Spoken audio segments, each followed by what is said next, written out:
Howdy folks and welcome back. This week I was a little lazy. I only went out 3 separate times for a total of 9 hours of observing, and I didn't see anything abnormal. My new plan is UFO hunting Sunday through Thursday, weather permitting of course, processing the video Friday or Saturday, and uploading by Saturday afternoon. I will log the number of days I went along with total hours I spent searching, and then share an email from another Minnesotan. And of course if I record something interesting, I'll show that instead. I bought this fancy tripod that's used for astrophotography, and I'll probably make a video showing it off, but at the very least I'll have some cool pictures to share. The only downside is that while I'm set up for taking pictures, my camera will be in use and harder to react if I do see a UFO, so I'll have to get a secondary camera at some point. Anyway, that's my update. Now it's story time.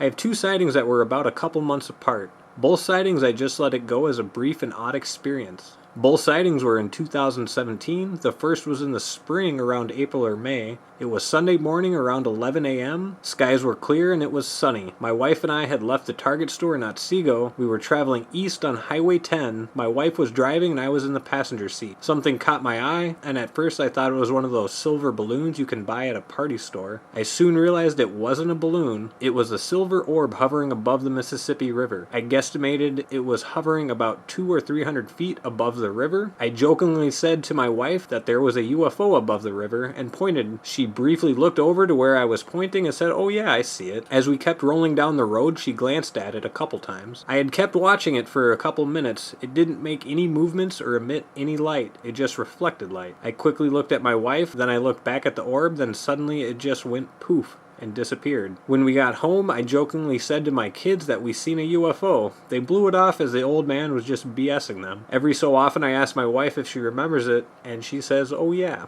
The second incident was a couple months later, probably June or July-ish. It was in the evening around 7 p.m. Once again, my wife was driving and I was riding shotgun. It just so happened we were heading east on Highway 10 again. We were near the Anoka County Airport in Blaine. We were on the backside of a thunderstorm that was heading east. There was a large thunderhead that was growing in height, one that reaches altitudes of like 40,000 feet. The clouds were very dark and looked very turbulent. I was remarking on how huge it was when suddenly I seen a light come out of the clouds. It came out of the darkest part of the cloud. At first I thought it was a plane and said that pilot must be insane. As I watched the light, it was floating in and out of the clouds almost like it was circling something. Then it went back into the thunderhead and I never saw it again. It didn't act like a plane or for that matter a helicopter. The movements were not of a man-made craft. My wife had only briefly saw the light, maybe for a couple seconds, but she was driving and didn't have time to watch it like I did. I said to my wife, I wish I had a video camera with a zoom lens. Those are my 2 stories, nothing very remarkable or exceptional, just something unexplained that I saw. And then he wants to clarify there at the end that he is not some crackpot. He believes in science, watches all kinds of science programs, and is an avid reader. He says, I am for the most part skeptical. I don't believe in Bigfoot or ghosts. Sometimes the theater of the mind is entertaining. However, when you experience something firsthand, it does make you think. And that wraps up story time. Thanks for stopping by and stay safe.